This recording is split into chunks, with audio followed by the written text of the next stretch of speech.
Paz do Senhor, Deus te abençoe. Hoje domingo, dia 27 de setembro, já estamos no último domingo de setembro, né? Glória a Deus, até aqui o Senhor nos ajudou, até aqui o Senhor foi o nosso arrimo, o nosso sustento, até aqui Ele foi a nossa pedra principal, a nossa pedra de esquina, a pedra sobre a qual estamos fundamentados, rocha eterna, Jesus Cristo, a Ele toda honra e toda glória, em nome de Jesus. Bom dia, Eva, paz do Senhor, Deus abençoe, né? Carlos, Raquel, Débora, Fábio, Cris, Danielzinho, Deus abençoe a família toda aí, em nome de Jesus. Deus abençoe a tudo que vocês estiverem fazendo. Eva, estou orando pelo teu trabalho, hein? Pelas tuas vendas, pelos teus novos negócios, em nome de Jesus, Deus abençoe.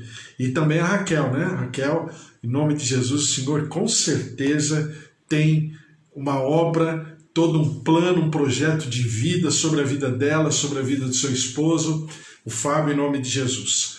Bom, então nós estamos lendo a palavra do Senhor, sempre estamos meditando sobre o livro de Malaquias, o último livro do Antigo Testamento.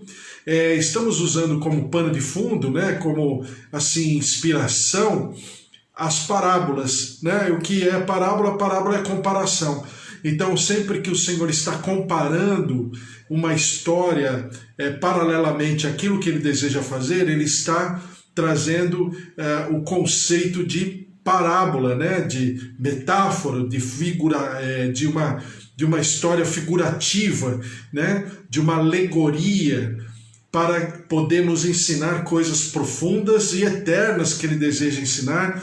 E o Senhor Jesus, daqui a pouquinho, daqui amanhã ou depois já, a gente já vai entrar no livro de Mateus e a gente vai conversar bastante sobre as parábolas em que Jesus é o mestre dos mestres a respeito das parábolas e a profundidade, né, do que Ele deseja dizer. Mas em Malaquias a gente está falando sobre Malaquias capítulo 3, do versículo 6 a 12, a sexta audiência, a sexta reunião solene que o Senhor convoca o povo a se posicionar em relação ao profeta Malaquias. Malaquias significa o mensageiro. Alguns dizem, que estendendo um pouquinho mais o significado da palavra Malaquias, o mensageiro da aliança, né? Porque exatamente o Malaquias ele fundamenta os seus escritos sobre uma aliança, e o Senhor se compara, né? A aliança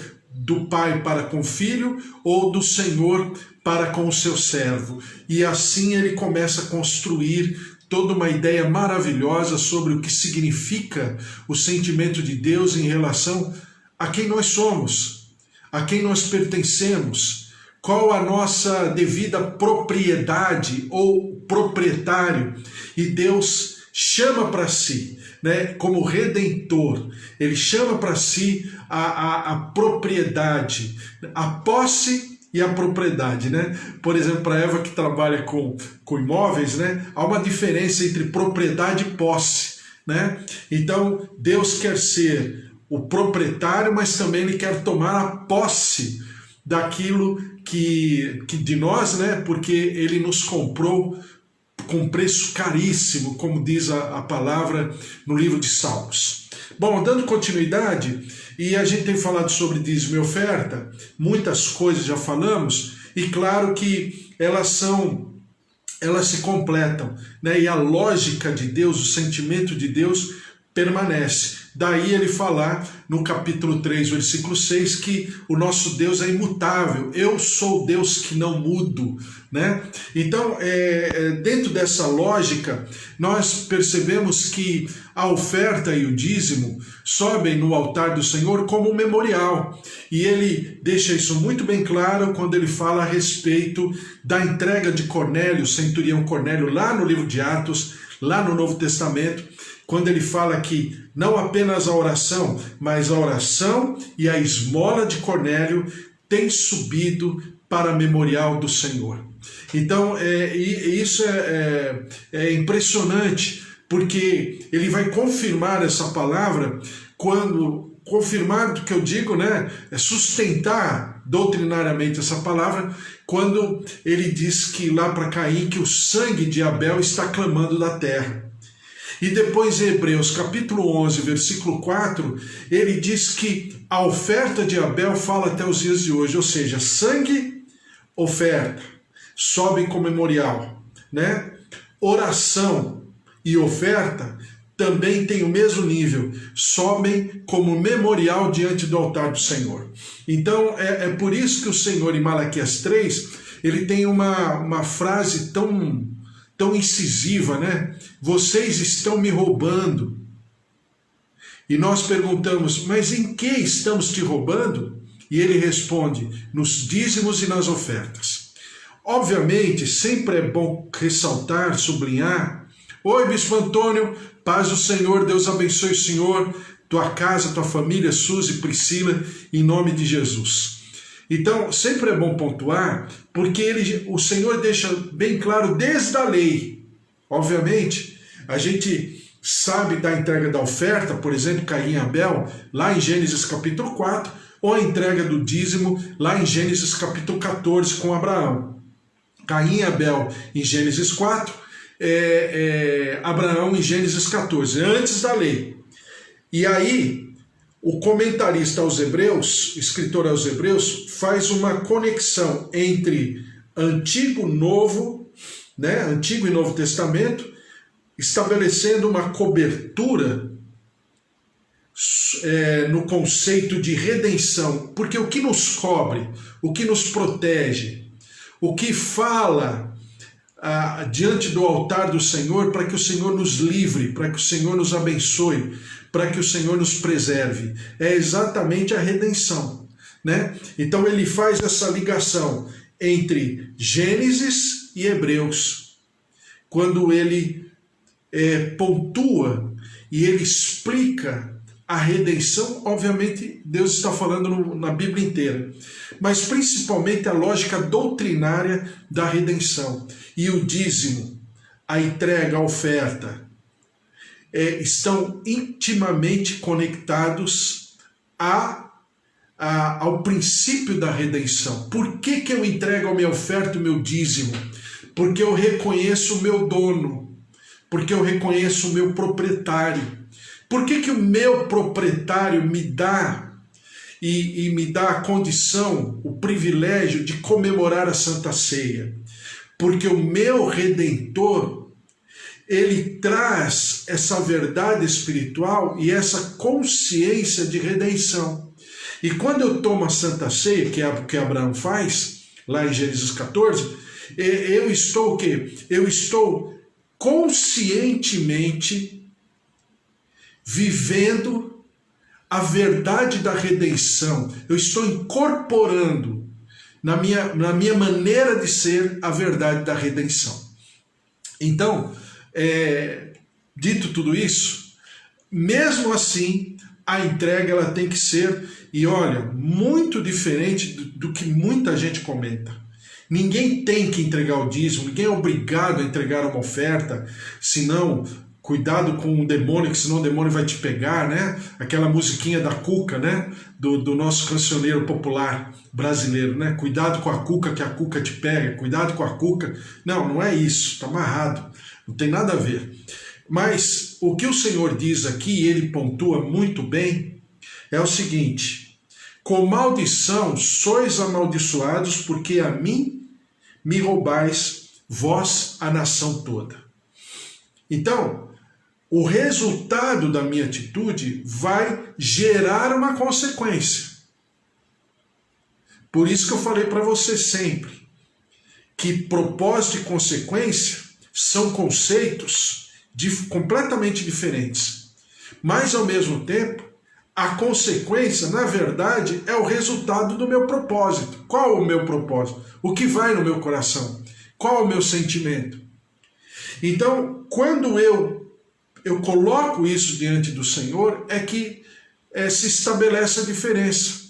Até porque eu vou falar aqui o que diz a palavra do Senhor, né? Então, diz aqui: Daqui a pouco eu acho aqui Malaquias, daqui a pouco eu acho. Achei. Malaquias capítulo 3, versículo 18. Então vereis outra vez a diferença entre o justo e o perverso, entre o que serve a Deus e o que não serve. Como resultado, não é porque Deus vai pesar a mão, não, é um resultado da minha atitude, como em tudo na vida. Nós hoje estamos aqui como fruto, como resultado de uma atitude nossa, de um sentimento nosso. E assim tudo na vida. E a nossa relação com Deus não seria diferente. Mas, voltando, né? Mas mesmo assim, o Senhor diz lá em Deuteronômio, Êxodo capítulo 25. Deuteronômio também fala, mas Êxodo fala melhor. Êxodo capítulo 25.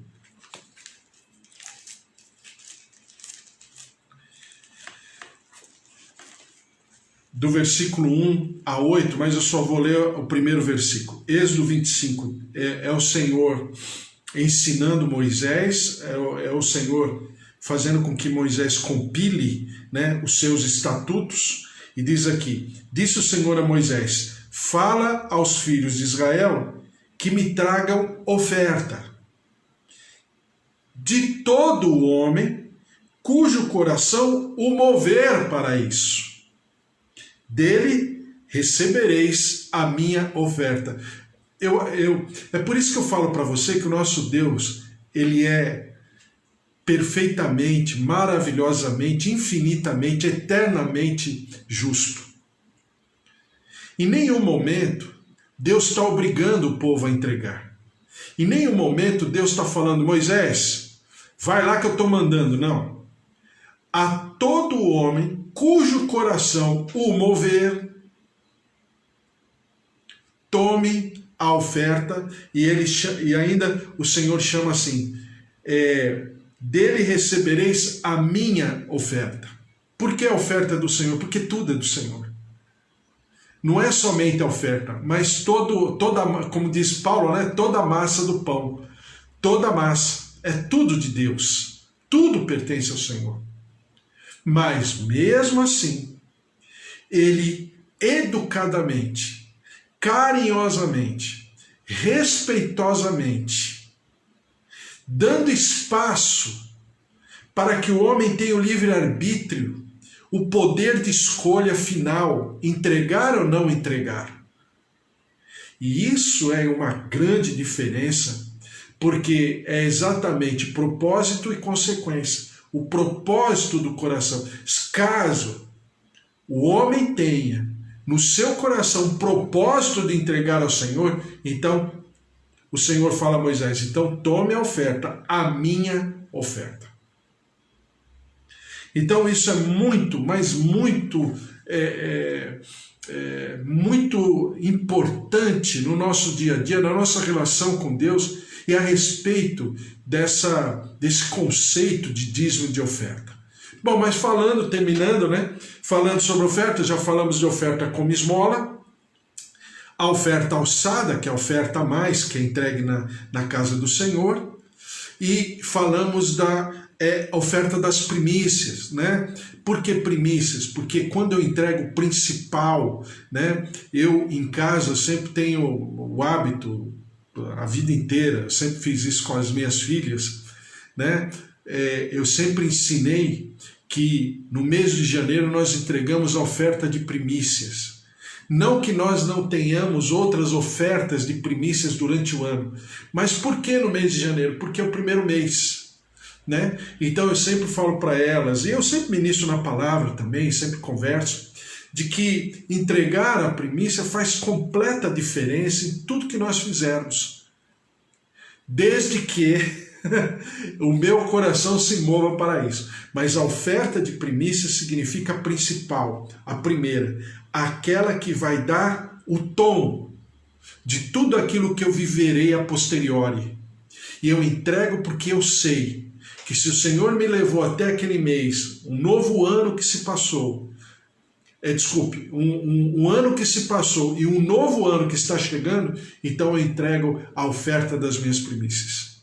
Ou quando elas fazem algum negócio diferente, ou vão para, sei lá, fazem um trabalho qualquer, geralmente o primeiro salário, os primeiros valores, elas sempre consagram ao Senhor. Por quê? Porque é oferta de primícias. Eu não estou falando para ninguém fazer por ordem, por nada. Não, isso é de coração. É completamente voluntário. Mas quando fizer, faça com o sentimento correto. Não faça porque mandaram fazer, porque está lá no envelope fazer, primícias, oferta, dízimo, né? Não.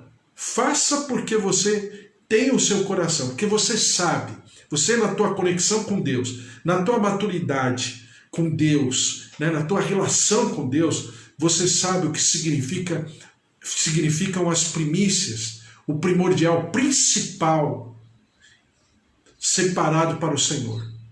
E a palavra do Senhor está cheia de textos a respeito.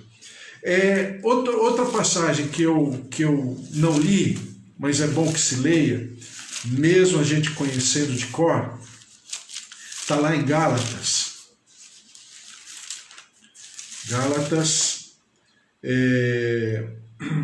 Gálatas capítulo 6. Gálatas 6, versículo 9. E não nos cansemos de fazer o bem, porque a seu tempo ceifaremos se não desfalecermos. É Paulo falando aos Gálatas, né? Gálatas e Hebreus, eles têm uma visão doutrinária muito próxima, né?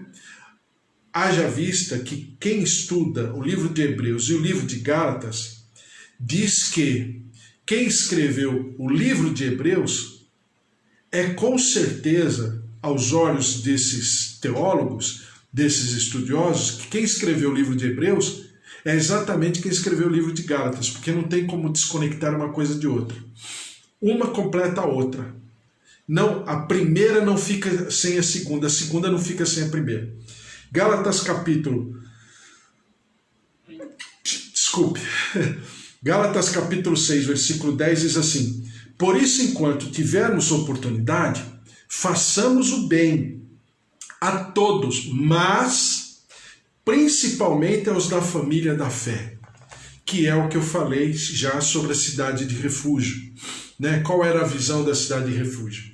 Que o pecador fosse protegido do vingador do sangue e ele estivesse debaixo da autoridade do sumo sacerdote. E ele ficaria naquela cidade chamada cidade de refúgio, que conforme a lei do Senhor, eram 6 cidades de refúgio que Josué mais tarde inaugura, né? Ele cria essas cidades de refúgio, que eram 6 cidades de refúgio. Então, por que entregar ao doméstico da fé primeiro? Por que enxergar a sua necessidade primeiro? Porque é uma questão de haver, para que haja uma conexão, seja no aspecto espiritual, seja no aspecto material, para que haja uma conexão. Então eu devo entregar o meu dízimo, a minha oferta, naquela comunidade onde eu tenho comunhão, onde eu percebo que as pessoas que estão ali, estão conectadas aos meus sentimentos, aquilo que eu penso, aquilo que eu sei, aquilo que eu conheço. Então eu ando junto, conjuntamente, em aliança, em comunhão, através da qual as portas do inferno não prevalecem. Quando eu entrego o meu valor, eu estou o quê? Eu estou fazendo com que aquela comunhão seja reconhecida de maneira espiritual, né? E por falar em comunhão, entrando naquilo que eu gostaria de falar hoje, que é sobre a oferta quando é o semear na vida de uma pessoa, tá? Em 1 Samuel capítulo 9, versículos 6 a 7, a palavra do Senhor fala sobre Saul, quando estava procurando os seus animais, os animais do rebanho do seu pai, que estavam perdidos, e Saul fala, puxa vida, nós não estamos achando, mas vamos voltar para casa porque meu pai deve estar preocupado comigo. E aí o servo de Saul falou para Saul o seguinte, por que nós não vamos até o profeta do Senhor, né, que é Samuel? E Saul fala, como nós iremos lá se nós não temos nada para entregar para ele? Ou seja, é a visão de reconhecer naquela pessoa a obra de Deus, o reino do Senhor, que era o que Saul queria reconhecer na vida de Samuel. Em que Saul estava numa pindaíba tão grande que o servo, o empregado de Saul, tinha mais dinheiro do que ele. Aí o empregado de Saul fala, não, pode deixar que eu tenho dinheiro, vamos até lá. E essa visão, ela permanece. 1 Reis 17, de 8 a 24, fala a respeito de Elias. Quando a viúva, né, ela recebe Elias come uma comida que a viúva prepararia para ela e o seu filho, que seria a última refeição, porque eles iriam morrer. E aí Elias fala, não, traz para mim. E ela trouxe para Elias. E a Bíblia fala que por causa daquela atitude daquela mulher, não só ela não morreu, seu filho não morreram, mas ela passou a semear na vida de Elias. E Elias morou num cômodo da casa daquela viúva por bastante tempo. Por quê? Por que ela semeou na vida de Elias? Porque Elias representava, aos olhos daquela mulher, no mundo espiritual, exatamente o reino dos céus. Tá? Para não falar que é só no Antigo Testamento, como alguns dizem, então vamos para o Novo Testamento.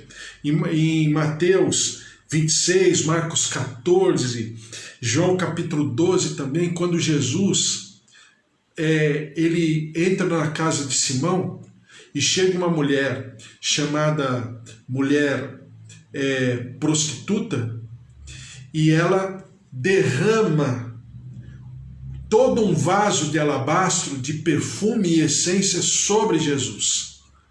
E aí vem o comentário, né, maldoso de Judas. Puxa vida, está desperdiçando perfume sobre a cabeça de Jesus, sobre o corpo de Jesus?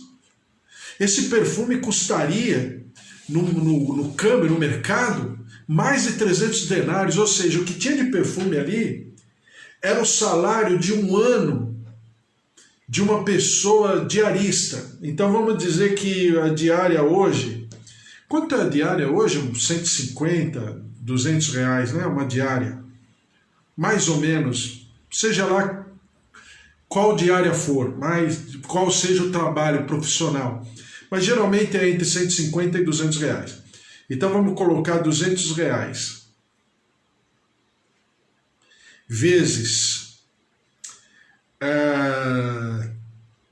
sei lá, 180? É 180. A Cida falou que é 180. Então vou ficar com o valor da Cida. 180 vezes, vou colocar 250 dias, né? 250 dias de trabalho. É igual, ou seja, aquela mulher derramou, possivelmente, sobre Jesus uma quantia mais ou menos de uns 40 mil reais em perfume, em essência, e ainda quebrou o vaso de alabastro. Só o alabastro é uma pedra translúcida, né? O alabastro ele é feito até hoje, ele é feito lustre e é muito caro. Então, e por que ela fez isso? Derramou diante de Jesus, semeou, aí eu sempre falo, né? Semeou na vida de Jesus, porque ela reconheceu em Jesus a obra de Deus. Ela viu em Jesus o reino dos céus incorporado nele. Assim como a mulher sunamita viu em Eliseu, assim como a viúva de Sarepta viu em Elias. Então você percebe que aquela mulher viu em Jesus. E por último, né, ainda em Jesus, quando Jesus morre na cruz e que José de Arimateia e Nicodemos pegam o corpo de Jesus, cuidam do corpo de Jesus e levam à sepultura de José de Arimateia, também estão semeando na obra de Deus, no reino dos céus, naquela pessoa chamada Jesus. Como também Simão Cirineu, quando o Senhor Jesus está carregando a cruz na via dolorosa em relação indo em direção ao Monte Caveira, e que Simão Cirineu também carrega a cruz de Jesus, também ele está semeando na obra, no reino do Senhor, reconhecendo em Jesus o reino. E por que não falar de Paulo? Né? Paulo fala, e eu vou terminar com a leitura do livro de Testemunho de Paulo, 2 Coríntios, capítulo 11, versículo... 2 Coríntios, capítulo 11, versículo 8. Diz assim: despojei outras igrejas, recebendo salário para vos poder servir, e, estando entre vós, ao passar privações, não me fiz pesado a ninguém, pois os irmãos, quando vieram da Macedônia, supriram o que me faltava, e em tudo me guardei e me guardarei de vos ser pesado. Estava havendo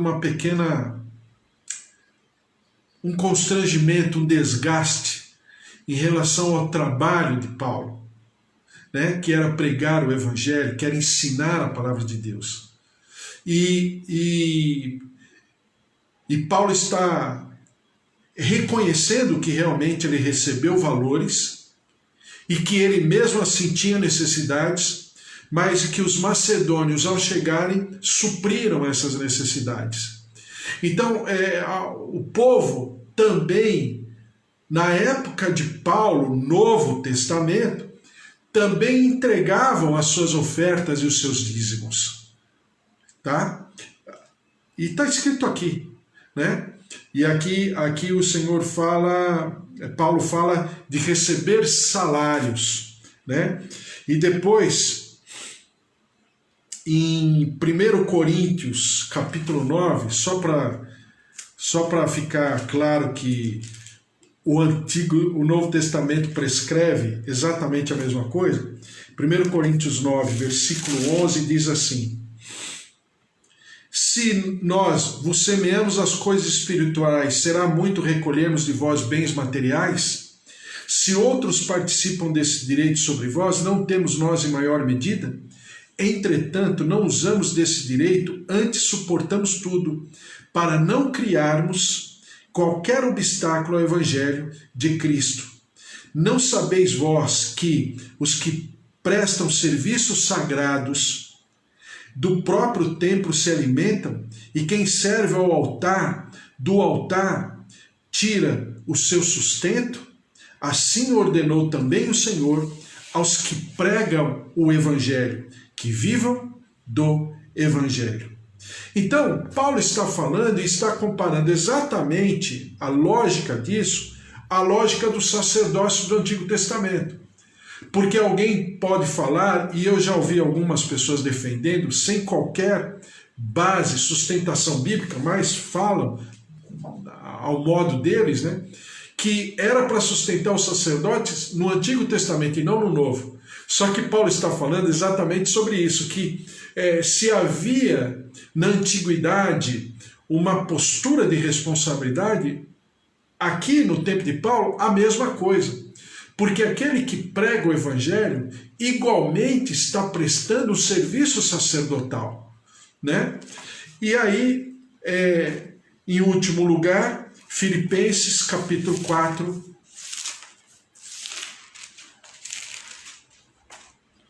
versículo 14. Todavia, fizeste bem associando-vos na minha tribulação, Qual era a tribulação de Paulo? Era exatamente a necessidade de sustentar a sua vida missionária, o seu trabalho de ensino, de ser mestre, de visitar as igrejas, de estar ministrando, visitando as pessoas e tal, consolando, confortando, exortando, enfim, fazendo tudo aquilo que você sabe que Paulo fazia no seu ministério. Então, e sabeis também vós, ó Filipenses, que no início do Evangelho, quando parti da Macedônia, nenhuma igreja se associou comigo. Está falando exatamente aquilo que ele já havia dito anteriormente. Nenhuma igreja se associou comigo no tocante a dar e receber, senão unicamente vós outros. Porque até para Tessalônica mandastes não somente uma vez, mas duas o bastante para as minhas necessidades. Não que eu procure o donativo, mas que realmente me interessa é o fruto que aumente o vosso crédito. Recebi tudo e tenho abundância. Estou suprido, desde que Epafrodito me passou às mãos o que me veio de vossa parte, como aroma suave, como sacrifício aceitável e aprazível a Deus. Então, quando nós observamos a necessidade da obra de Deus, ou daquele que representa a obra de Deus, o reino dos céus, é saudável, é de maturidade, é de uma atitude adulta, sempre estar preocupado com isso. Por quê? Porque a obra de Deus, o Evangelho, precisa ter continuidade. Para que você recebesse o Evangelho hoje, alguém semeou. Ou alguém semeou na vida de alguém que semeou na tua vida o Evangelho, ou alguém semeou na vida de alguém que falou do Evangelho para você. Mas a obra precisa acontecer e se manifestar de maneira saudável, de maneira equilibrada, obviamente, mas que a oferta e o dízimo são instrumentos na obra de Deus, no reino dos céus, para que a obra de Deus dê continuidade ao seu dom. E qual é o dom da obra de Deus? Qual é o dom do reino dos céus aqui na terra? Edificar para o Senhor. Em todos os sentidos. Edificar para o Senhor. Esse é o dom da obra de Deus. E nós que trabalhamos para o edificar, o edifício da obra, o manifestar da obra de Deus, sempre temos que estar não só fazendo, nos posicionando, mas também ensinando. Porque eu sei que você também ensina. Porque muitos daqueles que me ouvem são servos de Deus, são ministros. Então é bom ensinar fora daquele momento, fora daquela parte do culto, mas assim, de uma maneira mais, vamos dizer, mais calma, mais tranquila, mas ensinar da palavra bíblica, direção da palavra do Senhor e o que significa tudo isso. Por quê? Porque senão a igreja, nossa geração como igreja, sempre vai viver em maldição. E quando ela vive em maldição, ela projeta a maldição para toda a terra e para toda a nação. Amém? Glória a Deus. Estamos falando da casa do Senhor, da obra de Deus, da palavra de Deus. Isso é uma grande bênção em nome de Jesus. Por isso que o Senhor aumente o nosso crédito. Por isso que nós vejamos o nosso crédito aumentado não diante dos homens, mas diante do Senhor. Naquilo que fazemos, naquilo que entregamos, naquilo que nós doamos a todo momento, para que o Senhor seja exaltado também através da nossa vida, através das nossas finanças, em tudo que nós fizermos, em nome de Jesus. Amém? E assim como Elias, Eliseu, Jesus, Paulo e tantos outros na palavra do Senhor, né? Os amigos de Josué, os espias, quando foram lá na casa de Raabe, tem tanta passagem bíblica, né? Eu não vou falar todas, mas quando eles foram na casa de Raabe, e Raabe os escondeu, né, dos exércitos de Jericó, e aqueles dois espias de Josué falaram: olha, porque você nos sustentou, você nos guardou, nós nos lembraremos de você. Puxa vida, de toda a nação, todo o reino de Jericó, só sobrou Raabe e a sua casa. Por quê? Porque entregou dos seus valores para que aqueles espias fossem mantidos, salvos por alguns dias na casa de Raabe. E olha que Raabe era sacerdotisa, era prostituta festival, ou seja, ela tinha no seu ritual de adoração à entidade lá da região de Jericó, ela se prostituía. E veja só o que a sua entrega fez. E o que falar então dos magos do Oriente? Quando chegaram, e a palavra do Senhor fala que ninguém teve a direção, a gente vai ler a respeito daqui a alguns dias, ninguém teve a direção de que o Senhor Jesus estaria nascendo, mas eles tiveram, e eles levaram ouro, incenso e mirra. Cada elemento significa algo, mas depois a gente conversa a respeito. Mas eles levaram. A palavra do Senhor diz o quê? Que depois que eles visitaram o bebê, né, o neném Jesus, né, eles foram por divina recomendação, por divina direção, eles foram levados a tomarem um outro caminho para não se encontrarem mais com Herodes. Por quê? Porque aquilo que eles entregaram protegeu, trouxe cobertura na comunhão com Maria, José e Jesus ali. Os magos do Oriente, ainda que não fossem tementes a Deus, mas eles criaram um ambiente de comunhão, através da qual as portas do inferno não prevalecem. E aí veio a revelação. E na entrega deles do ouro, do incenso e da mirra, veio a revelação. E o Senhor os cobriu, e o Senhor os protegeu, e eles voltaram lá para Pérsia, né? Para a região deles. Está vendo? E eu poderia dizer tantas coisas, mas é tão maravilhosa. A palavra do Senhor, ela não para de dizer, ela não para de falar, ela não para de ensinar.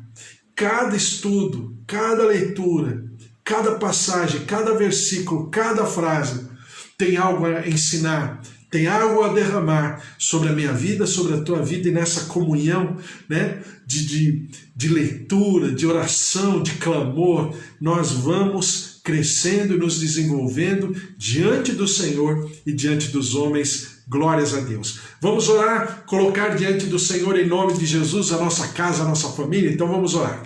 Senhor, nosso Deus, nosso Pai, nós te agradecemos e te louvamos por essa tua palavra maravilhosa. Ela é tão rica que ela não para. Ela vai como uma fonte a jorrar. Ela vai jorrando, Senhor, vai jorrando sabedoria, ensinamento, revelação a todo momento. Por isso, ó Deus, derrama-te sobre os teus servos que estão comigo nessa comunhão todos os dias. E nós nos derramamos diante do Senhor, oferecendo a nossa vida, oferecendo um pouco do nosso tempo, do nosso dia, para buscarmos ao Senhor. Por isso, fala, toca, visita os teus servos em nome de Jesus. Cada família aqui representada, os nossos pais, os nossos idosos, os nossos avós, nossos tios, o pai, a mãe, os filhos, os netos, o marido, a esposa. Derrama-te, ó Deus, sobre cada um de nós, nos protegendo, nos guardando. Eu te clamo, ó Deus, pela nossa saúde emocional, nossa saúde física, orgânica. Senhor, visita-nos poderosamente, cada um de nós. Visita, Senhor, o Bispo Antônio, sua casa, sua família, sua saúde. A Andréia Marques também, que está aqui conosco.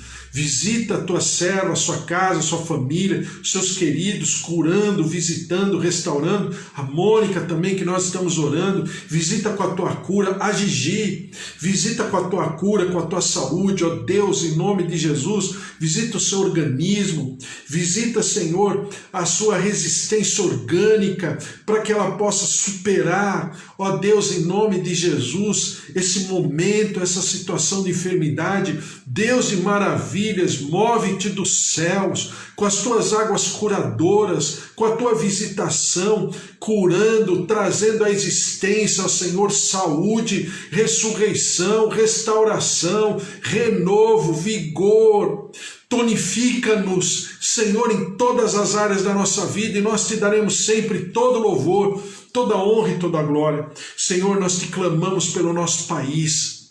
Já são, Senhor, mais de 4 milhões de pessoas que já foram recuperadas do coronavírus. Mais de 4 milhões e 50 mil pessoas que já foram recuperadas, já passaram pela Covid-19 e já foram curadas. Por isso a Ti toda a honra e toda a glória.